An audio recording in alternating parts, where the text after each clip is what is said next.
Welcome to the channel. Don't forget to subscribe and activate notifications to receive all new. The moment I felt like I was being watched, little did I know that that look would change my life forever. I reside in northern Utah, on the outskirts of a small highway town.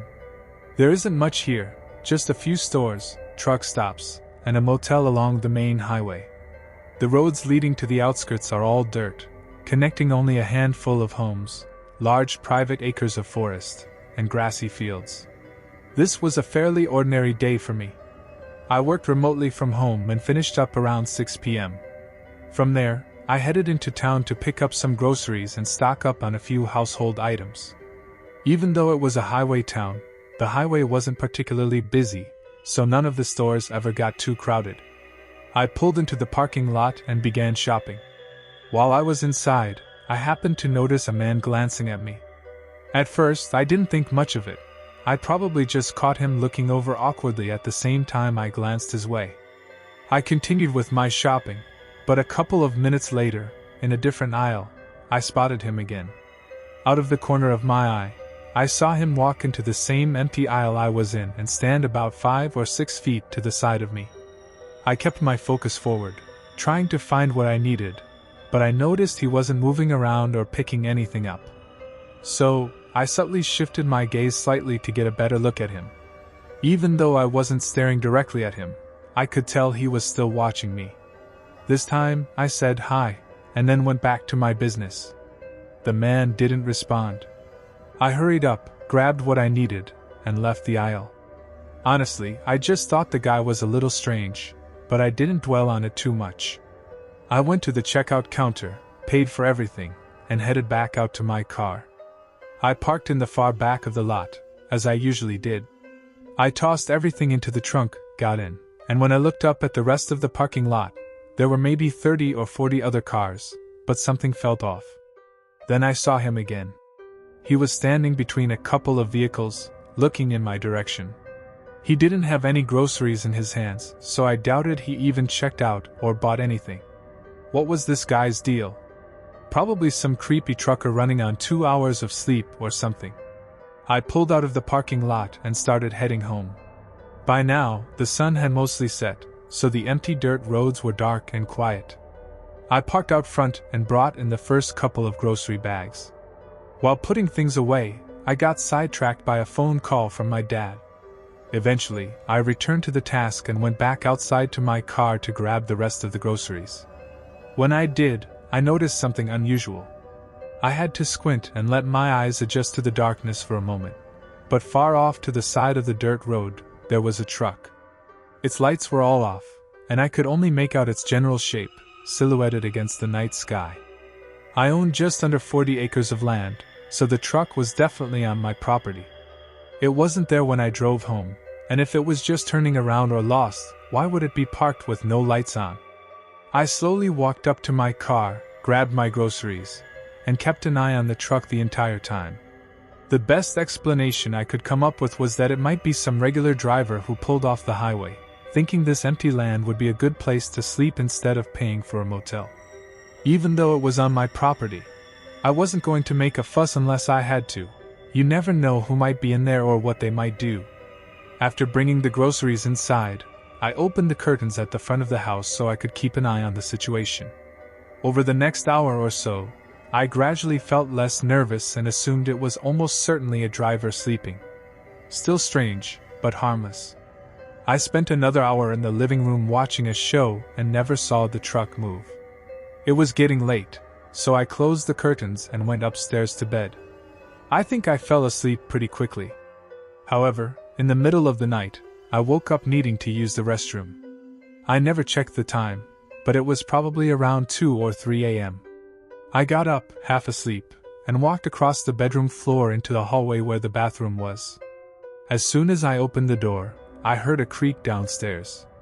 I'd never heard that happen before. I listened for a second, then closed and reopened the door to see if it happened again, but it didn't.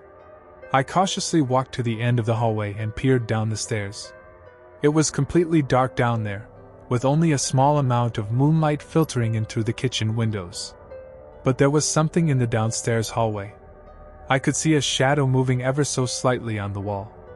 I couldn't tell if it was actually inside the hallway or maybe outside the back door, with the shadow reflecting onto the wall. Either way, my heart immediately started racing. I quietly backed up and retreated into my room, closing the door as slowly and carefully as I could to avoid drawing attention. Then I grabbed my phone and called the police, keeping my voice low. For the first 5 minutes I waited, I didn't hear anything. I started doubting whether anyone was actually in my home, until suddenly, I heard creaking again. Very slow, very subtle footsteps crossing the floor below me. It sounded like they went into the living room. A minute later, a cop car arrived.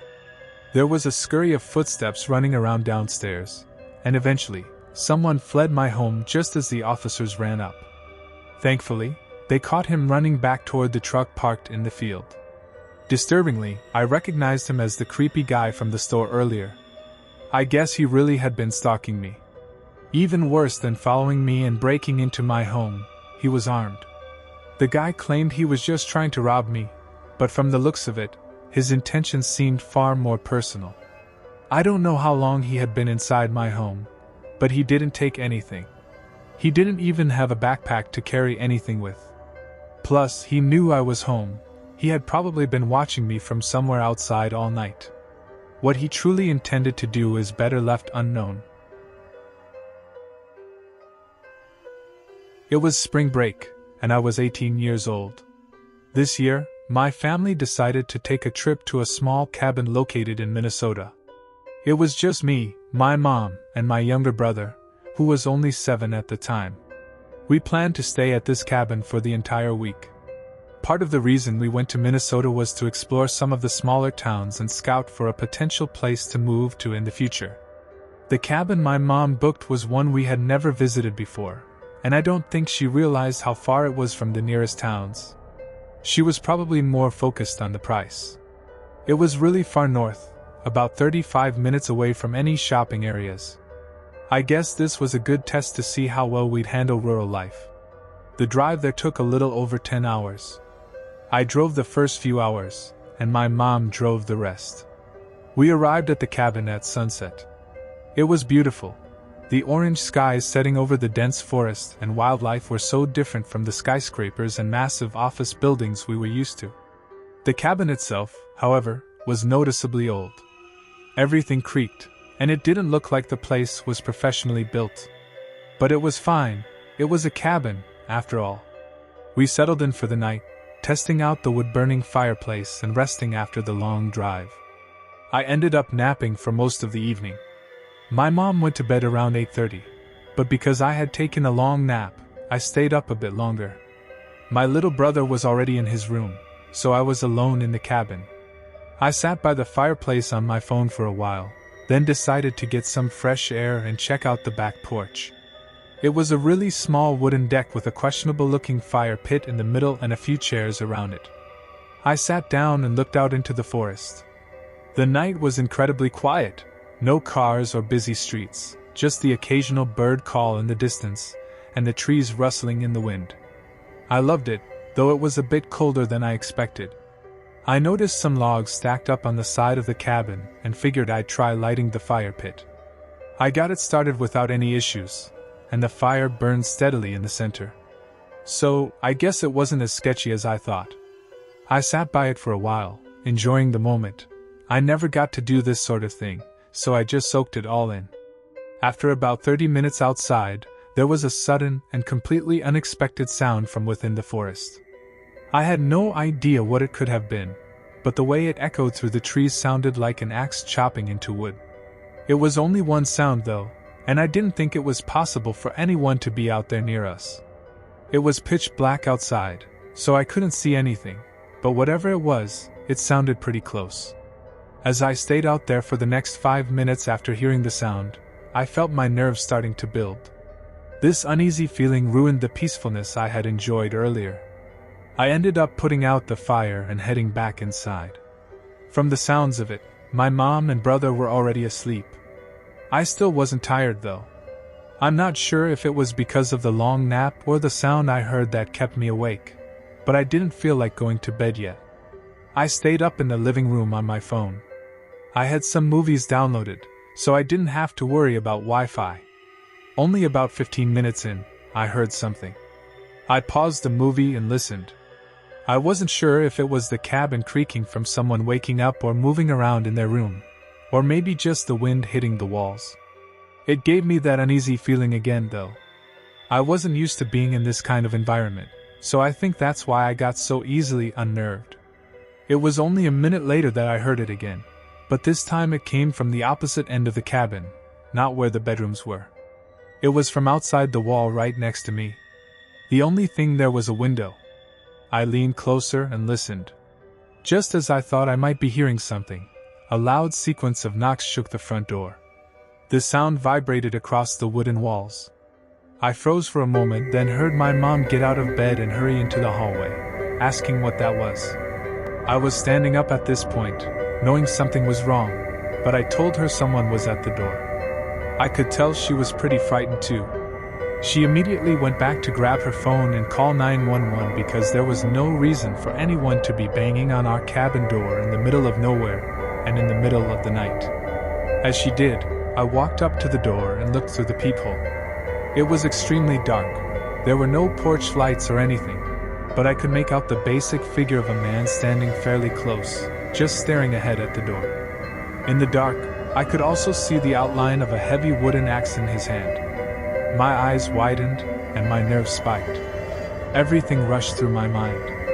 I tried to think of any reason this wasn't what it seemed. Maybe he needed help or was lost. But nothing seemed to explain this as anything other than bad. The man banged on the door several more times as my mom was on the phone with the operator. They never spoke, offering no excuse for being there. They just aggressively knocked on the door. In the heat of the moment, it was hard to tell how much time passed. It felt like forever. But then he did what we were all terrified of. One loud crack slammed into the door, and the slightest bit of the metal axe pierced through the wood. At that point, we all ran into the farthest room and locked ourselves in. We heard more hits against the door, but only 4 or 5 before they stopped. We weren't sure if he had busted the door down already or if he had given up, but we just waited. It took just under 15 minutes for the first officer to arrive at the cabin, which was honestly quicker than expected, given how far out we were. The front door had several large gashes in it, but there were no signs of the man having gotten in. There were also no signs of where the man went. It's just assumed that he walked back out into the forest. The running theory is that the guy was out in the forest when he saw my campfire from far away, luring him to the cabin. It doesn't explain what he was doing out there at night with an axe or why he came up to the cabin, but there's no real way to know those things without him being caught and questioned. We obviously didn't stay there any longer. In case you were wondering, we didn't end up moving there either. This happened during a road trip last summer. I was taking a long route home after visiting a few relatives, so I drove about 4 hours each day to a different destination. After my last stop, the remaining 8 hours of driving home were just endless woods as far as I could tell. There was another city I wanted to visit, but it was too far out of the way to justify stopping there. From my previous stop, I left at 6 p.m. to reach my final Airbnb, a cabin located about 2 hours away. It happened to be along my route home, which is why I chose it. I figured it would be better than some cheap and rundown motel along the road. The landscape was fairly flat, but there were a decent number of trees scattered around. When I arrived at the cabin, I noticed they had planted a row of large pine trees perfectly aligned in front of it, with the gravel driveway cutting through the middle. Honestly, the exterior, combined with the surrounding landscape, felt a little spooky. I parked and unlocked the padlock using the code the host had emailed me. Despite its eerie exterior, the inside of the cabin looked newly renovated, probably done specifically for Airbnb purposes, but it was really nice. Small, yet cozy. I didn't unpack much since I'd only be staying for one night. I sat at the table and ate a meal I'd picked up from a drive-thru. About 10 minutes after settling in, there was a knock at the door. It startled me because I hadn't heard a car pull up or anyone walking outside. I got up and answered the door. There stood a man, roughly 40 years old, with a gray and black beard and a shaved head. "Hi," he said with a smile. "I'm just stopping by to make sure you got an okay and everything's good." Knowing he was likely the host, I replied that everything was fine and thanked him. I then said goodnight and shut the door. It struck me as odd that he showed up unannounced just to check on me, but I assumed he must live nearby or perhaps even on the other side of the property.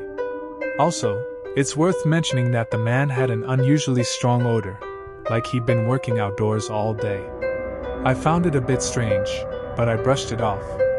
I returned to the table, finished eating, and then took a shower to wind down for the night. I was only in there for about 5 minutes before feeling tired enough to crawl into bed. After drying off, I hopped into bed and spent some time scrolling through my phone. Suddenly, there was another knock at the front door. This one startled me just as much as the first time because, again, I hadn't heard a car pull up or anyone approaching. It had to be the host again, but why, and so soon after his last visit? Immediately, I knew something was off, and I started feeling uncomfortable. I checked my phone, no texts or calls from him. Slowly, I walked into the main room, hearing him knock several more times. I wasn't sure if I should answer the door, but eventually, I called out from the other side, asking what he needed. He stopped knocking and said, "Can you open the door, please? I just want to ask you one more thing. I'll be quick, I promise." I didn't respond right away because I honestly didn't know what to say. In those few seconds of silence, he must have grown impatient because he knocked again and asked if I could open the door. I told him it was late, and unless it was an emergency, I'd prefer to be left alone. He took a long time to respond after that. The silence became increasingly eerie, especially when it stretched to a full minute. I couldn't hear him walking away, so I wondered if he was still standing out there. Quietly, I approached the door and peeked through the small window. To my surprise, he wasn't there. I immediately thought he must have sneaked away, as surely I would have heard his footsteps on the gravel if he had left. But then, where was he? I felt extremely uneasy and didn't understand why he was acting so strangely. I stood by the door for a moment, listening for any sounds. Honestly, I was too scared to move. Then, out of the corner of my eye, I glanced at one of the living room windows and saw his eyes staring directly into mine. I panicked and sprinted to the bedroom, where I called 911. While waiting for help, I heard what sounded like him trying to lift the window open. This was terrifying, but also odd, considering he supposedly had a key to the house. That's when it dawned on me he wasn't the host. My suspicion was confirmed when the police arrived. By then, he had already fled. We had no idea in which direction. We contacted the actual host and owner of the cabin, who assured us they had never sent anyone to check on me. I don't know what that man's intentions were that night, but it was clear he was lying and plotting something. Thankfully, I didn't open the door.